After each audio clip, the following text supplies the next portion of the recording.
Hey everyone, Matthew Peck here, and I'm super excited today to kind of go over our pullback indicator and strategy that we've been using for a while now. So just kind of get a little bit of information about this particular strategy. So what you're going to get with this is the actual indicator that actually goes off inside of it and the strategy of how to set things such as take profits and stop losses as we do things. Now, one of the big things to understand about this is you're going to see the indicator, and there isn't a strategy that is very much behind all of this. It's not a random indicator as it comes through. But what we've done is we've made a very simple version of it to be able to know that this is a possible entry point and what to do with it. Now, in other versions that we have actually show a lot of different things inside of it, but this was designed as a way to be very simple at taking trades and possible trade ideas. And the reason we did this was personally, I'm not a big fan of sitting on the charts and waiting to take a trade or looking for the trades as they come through. I like to get notified of when a trade idea comes out and then be able to analyze the market and decide if I'm going to take action from there. So just kind of know and understand the idea behind this is that you would set alerts for this. And then as you get alerts on different pairs that you're watching, then you can analyze the markets and decide if you want to take the trade or not. So let's go ahead and take and jump right into this because it's going to be a fun time. So welcome to Pullback. So Pullback is a trend directional trading strategy, which means as the market is in an uptrend or a downtrend, the way we actually show you this is you only get indicators when the market is trending on higher time frames, specifically the 1 and 4 hour time frame. If it's not trending on both of those in the same direction, then you won't get any indicators or any signals for that particular pair. So on this chart here, you're going to see the indicator as itself is, you see this little green triangle, you get a red triangle for sell ideas. But what you're going to notice as well as we kind of move through this is that there's a background color to this where it's green in the background and green for buys and red for sells. But being this is trend directional, our goal is to find market moves that are going up into it to catch a pullback and then a possible reentry. You catch a pullback and then a possible reentry into the market. And that's why we named it pullback. So pullback works best on the 30-minute and 1 hour time frames. It can be used on other time frames, but this is just what we found to be the most successful time for it to be ran on. And not every trade is going to be perfect, but we're going to show you how to analyze these and find better trades inside the market. Now, the way that we utilize pullback is we add pullback to our charts, and then we set alerts for us to get on different pairs that we're trading. So if we're trading, say, Euro USD, GBP USD, GBP CAD, Euro yen, whatever the case is I set alarms and alerts to get notified whenever the signal pops up.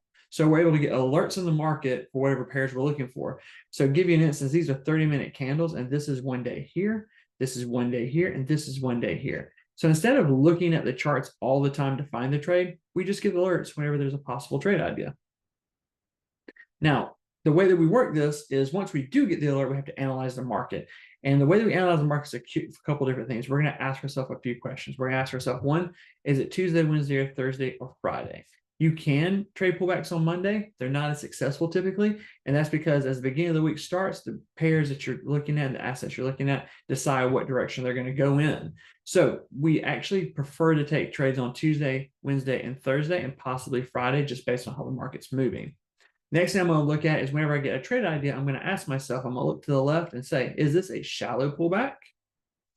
See, it didn't go very far down. Or is this a deep pullback inside the market? And that's going to help you understand that if you were to take a trade that's a possible shallow pullback, it's going to be a much smaller risk and a much shorter trade versus a trade that has a deep pullback in here, but it's still trending in the right direction as a possible entry to take into larger profits. The other thing I'm going to ask myself is to the candles to the left of the trade, is it an engulfing candle? Here, is this an engulfing candle as it was? And that's going to come to a strategy later on. We'll explain in just a moment. But those are 3 questions you want to ask yourself. What day of the week is it? Is it a shallow or deep pullback? And is it an engulfing candle to the left of it? Now, once we've decided we've got an alert that we have a possible trade idea, we've asked ourselves a couple of questions, analyzed the market, we're going to ask ourselves, do we want to take action? Do we want to say, yes, I want to take the trade, or are we going to say we're going to pass on the play? Either way is fine. It's whatever matches your trading plan. But for us, we ask ourselves, what day of the week? We look to the left of it. Is there an engulfing candle to the left of it? And we ask ourselves, is it a shallow or a deep pullback? So the first thing you want to do whenever you decide to take the play is you're going to place your stop loss. Now, there's a couple different ways you can actually place your stop loss inside a pullback.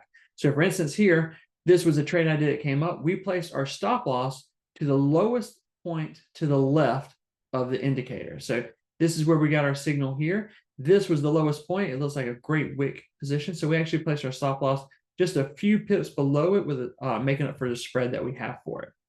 Now, the next way you can place your stop loss is you can place it immediately to the candle to the left with a few extra pips for stop loss. So this was our indicating candle right here, which would have been our entry point. And then we placed our stop loss to the candle to the left with a few extra pips for spread. Same thing, this was our entry point here. Once again, going back, this was the difference. And you'll notice the difference in the size of the stop loss. Whenever you're managing your risk, it doesn't really matter how many pips you have in your stop loss, because your stop loss is going to be based off the lot size that you have for it, or your risk is going to be based off the lot size. Both these trades can both be 1% risk if I wanted to, even though there's larger stop losses. And the third way that you can look at placing your stop loss is if you understand smart money concepts, you can find the most recent order block and let your trade place your stop loss right below the most recent order block or a fair value gap. Now, the next thing I'm going to do is I'm going to place my take profit. So when I place my take profit, there's a couple of different ways I can do that. The first way is I can simply do a 1-to-1 ratio inside of it. So whatever my risk is, my reward is also 1, which is really easy when you go through the process of learning to take trades, because if you know your risk is 10 pips and now 10 pips you might lose $100, your risk to reward is going to be $100. So it makes it a little bit easier to understand, but you can do a 1-to-1 on your take profit.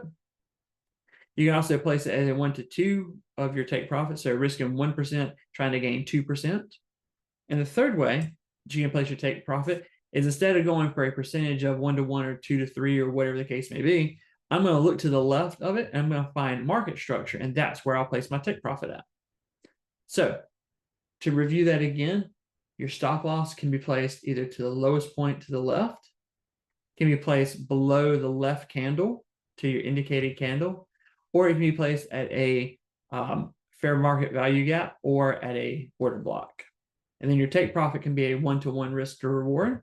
Your take profit can be a 1-to-2 risk to reward, or your take profit can be simply based on market structure and where the market may go. Now, the next thing you want to think about is you've decided to take the trade, you place your stop loss, you place your take profit. It's setting yourself additional alerts to help keep you safe inside of it. So for me, I like to place an alarm that is halfway between my TP1 and my entry point, so that way whenever it hits it, I know that I can move my stop loss up to break even. This just protects my account. No reason to stay in the trade and risk it possibly reversing or coming back down. And then I also like to set an alarm at a 1-to-1 if I'm going to try for a 2-to-1 or whatever the case may be. So just understand, even though you take this trade, these are 30-minute candles. So there's plenty of time to go in and place alarms along the way to remind you to move your stop loss to break even, or to move it up and just trail your profits as you go through. Now, the next part of pullback, and this is going to be the advanced side of it, is understanding that not every candle you take, or not every time you get an indicator, is it going to be best. One of the ways that we utilize this is, instead of placing our trade directly at an entry point, because let's say we had this right here, this was our actual indicating candle. But if you look to the left, these are very bullish moves and very large areas inside of it. So you could enter here and just know that you may end up in drawdown, as it shows right here, to get to that risk to reward. Another way you can do this is, instead of taking this immediate candle, is you can come down and place a pending order that is halfway between where your stop loss would be and where your entry candle is. What this does is, by placing this pending order, is you avoided all of this chop and all of this drawdown to get picked up right here and actually increase your risk to reward ratio. This one, for instance, this was a 1.62. This became a 4.15 off the same play. But the difference being, if I wanted to take both of them, even I could place an entry point here and let it go and drawdown. It may happen, and just set a pending order. And if it doesn't get picked up, it's no big deal. But if it does get picked up, you're able to increase your risk to reward inside of it. So just know that by looking to the candle to the left, let's actually go back a few of these. Looking to that candle to the left of this, we understand there's a possibility that the market may come back down to fill these gaps. inside of it. So what we're doing is we're simply taking and placing a trade directly inside there. And we'll look at some live examples here in a moment. So just a good way and a little bit more advanced strategy is understanding that whenever you see a play here, if you enter it, which is great, manage your risk to reward, but you can also place these pending orders that are halfway between your entry point and your stop loss, and it decreases that stop loss, but you can keep your take profit up here and it just increases your your risk to reward ratio. But the same rules apply. Placing my stop loss to the left of it, to the candle to the left, and I'm just simply managing this pending aspect of it. So one of the ways that you can also utilize pullback is through a scalping. Now, this is an advanced strategy, and it is something you do need to be cautious with. This particular, for instance, is a 5-minute time frame, and you'll notice there's a lot of additional plays that you can do during the day. Now, you can do these plays, and it's a great way if you have time to sit on the charts and look for these types of entries. But one of the things I do want you to understand is that the rules of engagement are slightly different. For instance, I do want to lower my risk. If I'm not in profit within 3 candles, I want to close the trade out. And I want to trail my profits or take profit within 5 to 10 pips. These are very small, fast plays. These candles are only 5 minutes each. So you can tell this was an entry point here, 1, 2, 3 candles over. I was in profit, close it out. Same thing right inside here. This is my entry point, 1, 2, 3 candles on profit, take out. So just understand that there's a little bit more of a risk factor inside of it because these plays are a little bit more volatile inside of it because they are the 5-minute candles. And that's really the short version of understanding how to be in part of the take profit or part of the pullback play. So what I'm going to do is I'm actually going to share another screen, and we're going to look through a couple of quick live examples just to understand the market. So this is actually this past week. This is AUD USD. So here's a good example. Let me delete this off of here. But this was our pullback indicator that we got right here off this candle. So what I would do is I'd come over here to my tools. I find my long position because it's green in the background. It's a green indicator. I'm going to place my take profit here.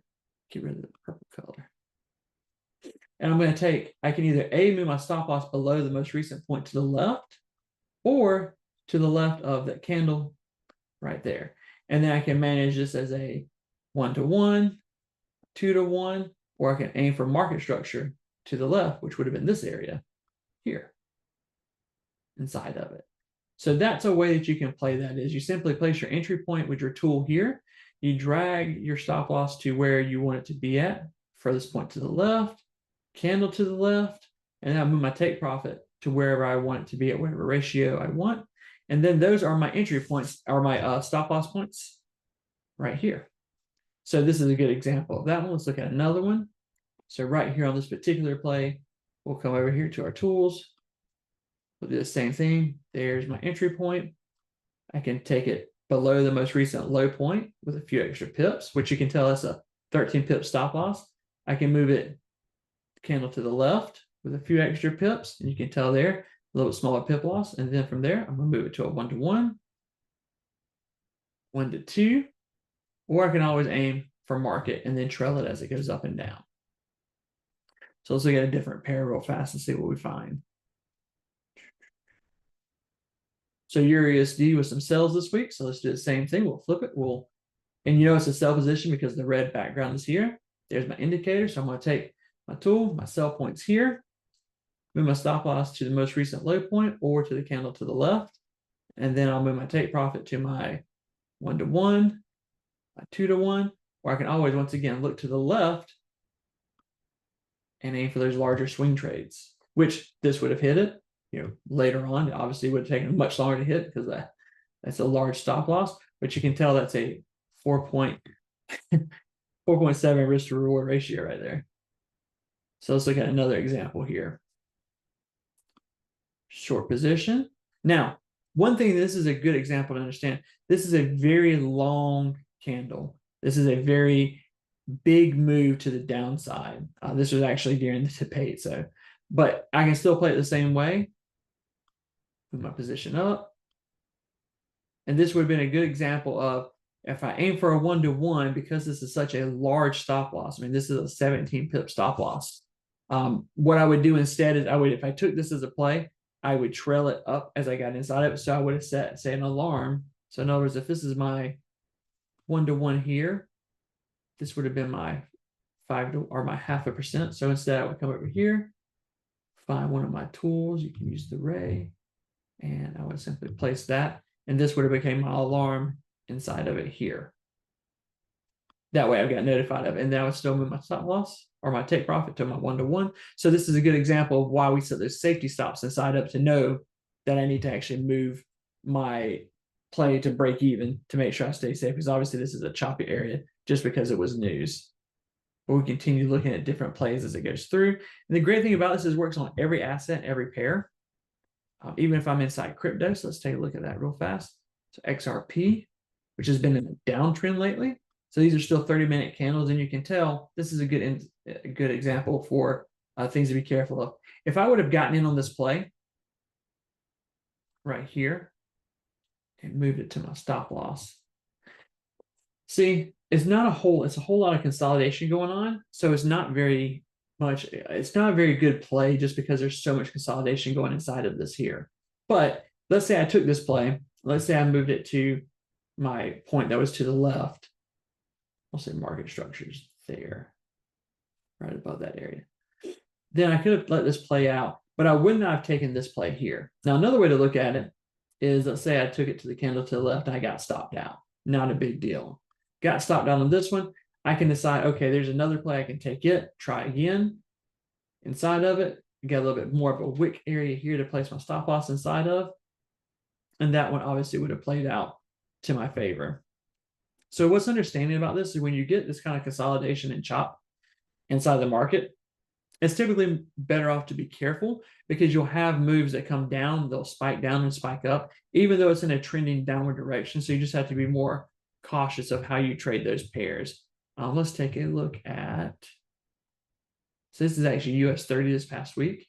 US 30 obviously being a very, very volatile pair, but let's take a look and see what we could have got with it. So this being the indicator that we got, it's a very much a volatile area. This was a big sell-off and then a big push up. So I wouldn't have actually wanted to take it here. And one of the reasons is because we look to the left, it's already tried to break this zone and it was unsuccessful. So here it is trying to break through that area. It would not have been a good idea to take that as a play. And you can tell, because if I had taken it and I marked it to my left, because it's US 30, these are massive pips or lot sizes, then I would have been in drawdown this entire time, only to come back after, 2.5 days to take profit. And that's just too much time inside of it. So same thing for here. This is a little bit better of an area because it is a deeper pullback. I've got a much smaller stop loss to my position to the left, which makes it a little bit more successful play. So looking to the left of the candle that actually has an indicator, that's important, because we want to make sure that, one, we're not at area of resistance or support. And we want to make sure that we've got these spaces that are filled inside of it. So for instance, I could have, because that was the candle that came up, that could have set a pending order down here that would have gotten picked up. And then made a much, much better move, just because of all of this big push upward. That would have been a good idea for a pending order inside of it. So let's take a look and see if there's any additional pairs we can look at before we jump off this recording. So USD JPY, obviously a lot of JPY pairs are currently trending upwards, but I am very cautious about it because of the interventions that could happen inside of them. So let's take a look and see what else we can find. So this is GBP AUD, another good example. You can tell I had these marked up previously, but here you go. This is a simple 1-to-1. Got my indicator here, move my stop loss to the candle to the left of it. 1-to-1 ratio, that one was a win. Now this one's a good example here. I was already in this trade. So in other words, the indicator came out here, put my stop loss up slightly above that one, and then move this to a 1-to-1. Now, during the time that I would have been in this as a play, I would have gotten the other candle as well. Now, because it's a pullback up into the direction and then another candle, I wouldn't have taken this one because I would have already been inside the play. So I don't want to double down on those. Just increases your risk, and there's no reason to do that. Here's another good example. It happened on Friday. So we could find our short tool. This would have been here. Now, obviously, this is a very big push down. So I would have had my stop loss. I don't want to, you can do it up here, and that's the rule is, move it to the position to the left. But that's a 43 pip stop loss. That is pretty massive. So I probably would have cut it in half just to make sure that, because this is such a big move downward, that I didn't have a massive stop loss. But obviously it played out. But you don't know it's going to play out during the time frame. So you don't want to pretend that it is going to if you don't know for sure, which you never really know for sure. So anyway, that is the examples of how pullback works, how to place your stop loss, how to place your take profit. We went over some live examples of it. We talk about being able to set pending orders inside of your trades. If you have your normal trade, set your pending order halfway between your entry point and your stop loss. We talk a little bit about scalping, make sure that it's a lower risk. If you're not profit within 3 candles, get out of the trade and manage your stop loss. Always look to the left of it. If it starts breaking down below the current position it's at, get out of the trade. And that way you don't have to risk anything that's unnecessary. And that is it for pullback in the indicator. Thanks for watching. If you have any questions, make sure you reach out and give us a follow on YouTube, where we do weekly updates and reviews of the entire week previously. So thanks, everyone.